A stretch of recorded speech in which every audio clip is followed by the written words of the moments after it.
पहले पूर्वांचल और उसके बाद उत्तर प्रदेश में अपनी राजनीति का लोहा मनवाने वाले ओम प्रकाश राजभर अब बिहार में भी दमखम दिखाने के लिए तैयार हैं। अपने जो पार्टी के नेता हैं उनका नॉमिनेशन कराने जा रहे हैं।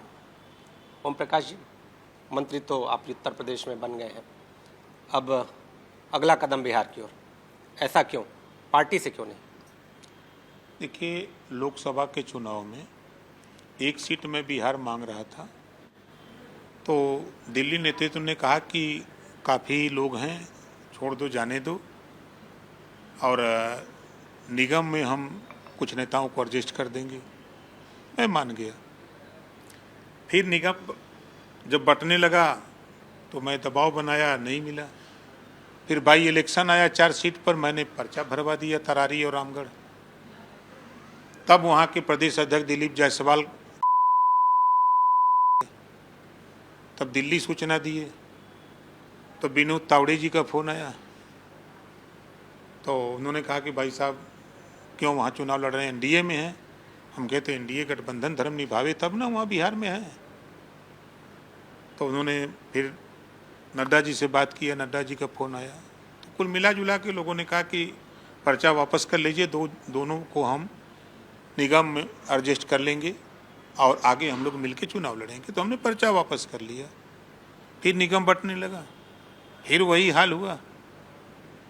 फिर चुनाव की घोषणा हुई, फिर नीचे से लेकर ऊपर तक बात हुई, एक भी सीट नहीं मिली। तो जो गरीब बेचारा अपना पेट काट करके 10 रुपया, 20 रुपया, 50 रुपया लगा करके रैली में आया साधन करके, अब उसकी मंशा कि पार्टी चुनाव लड़े, नहीं तो हमको लोग कहेंगे कि ये ब्लैक मेलर है, ये वोटवे बेच देता, नहीं कहते हैं सब विरोधियाँ।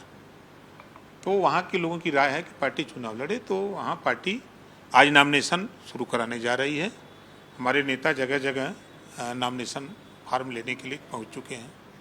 कितनी सीटों पर दावेदारी कर रहे हैं ओम प्रकाश जी? देखिए, हम लोगों का प्रयास है कि कम से कम वहाँ, हालांकि हम लोग तो तैयारी तो 153 सीटों पर कर रहे थे, प्रयास ये हो रहा है कि ज़्यादा से ज़्यादा सीटों पर नॉमिनेशन करा लें। जिस तरह से उत्तर प्रदेश में आप मंत्री भी हैं, एनडीए गठबंधन से आपका जुड़ाव भी है, तो ऐसे में अगर आप चुनाव लड़ते हैं, जैसा कि पहले ऐसी आशंका जताई गई कि नुकसान हो जाएगा, तो इस बार नुकसान की उम्मीद नहीं हो सकती? डर उसको लगता है जो डरता हो। बाबा साहब डॉक्टर अम्बेडकर जी ने कहा है कि सत्ता एक साधन है, सामाजिक परिवर्तन की लड़ाई अनवरत चलती है, सत्ता रहे न रहे। आज बिहार की हालत में ऐसे गरीब हैं जिनको बसने के लिए ज़मीन नहीं है। आज़ादी के 79 साल हो गए, लेकिन आज तक ना रजवार, ना राजवंशी, ना राजधोक, ना प्रजापति, ना राजभर, आज तक एक एमएलए नहीं हो पाया। वोट गिनती नहीं है, ये वोट देने की मशीन बन के बैठे हैं। तो उनको जगा रहे हैं कि ये वोट का पावर ये है, बेहतर शिक्षा पा सकते हो, स्वास्थ्य बेहतर पा सकते हो, रोजगार पा सकते हो, नौकरी पा सकते हो, अमन चैन पा सकते हो, बसने के लिए आप ज़मीन पा सकते हो। इसी वोट से अपना वोट इकट्ठा करो, अपनी ताकत पैदा करो। कल यही लोग जो आज आपकी कीमत नहीं समझ रहे हैं, आपकी वक़्त नहीं समझ रहे हैं, कल आपकी वक़्त समझेंगे और आपको हिस्सेदारी भी देंगे। आपने गठबंधन को निभाया, आपने पार्टी से टिकट मांगा था, भारतीय जनता पार्टी एनडीए गठबंधन से।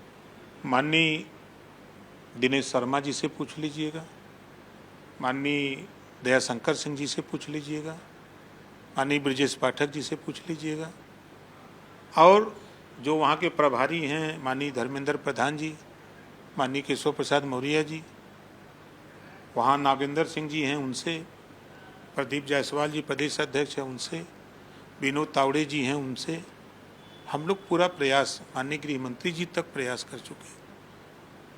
तो बिहार के लोगों को ये लगा कि हम लोग अपना ही अकेले सरकार बना लेंगे, कोई ज़रूरत नहीं है राजभर की।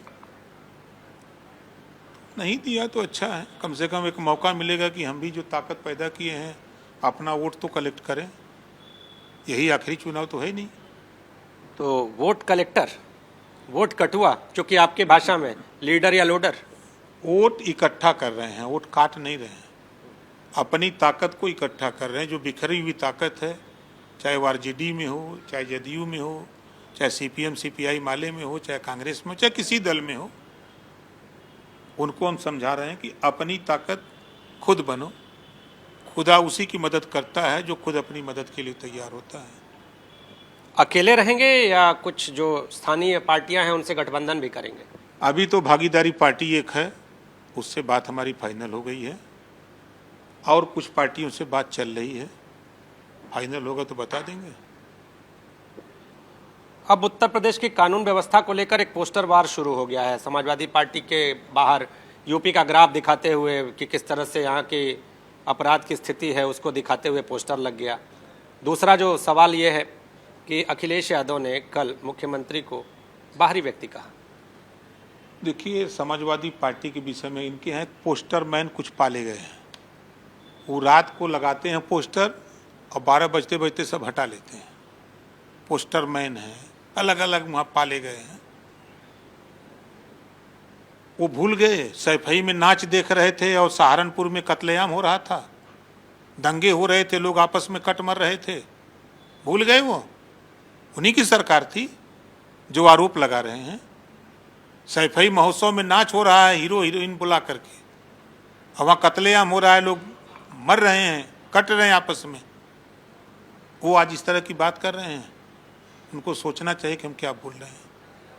पहले अपने गिरीबान में झांक के देखिए कि मेरी सरकार थी तो लोग मुझे क्या कहते थे, आपकी सरकार को क्या कहते थे, आज सरकार योगी जी की है, इनको क्या कह रहे हैं लोग, उसको जरा देखिए। इतना तो योगी जी ने कर ही दिया कि हिम्मत नहीं है कोई दंगा करने की कोशिश करे। अगर कोशिश करता है तो उसी की भाषा में उसको जवाब भी मुख्यमंत्री जी दे देते हैं। चाहे वो बहराइच में लोगों ने मन बनाया, चाहे संभल में मन बनाया हो, चाहे रायबरेली में। 15 मिनट में पुलिस से मुकाबला करते थे, 5 मिनट में हाथ जोड़ के हाँफ रहे हैं।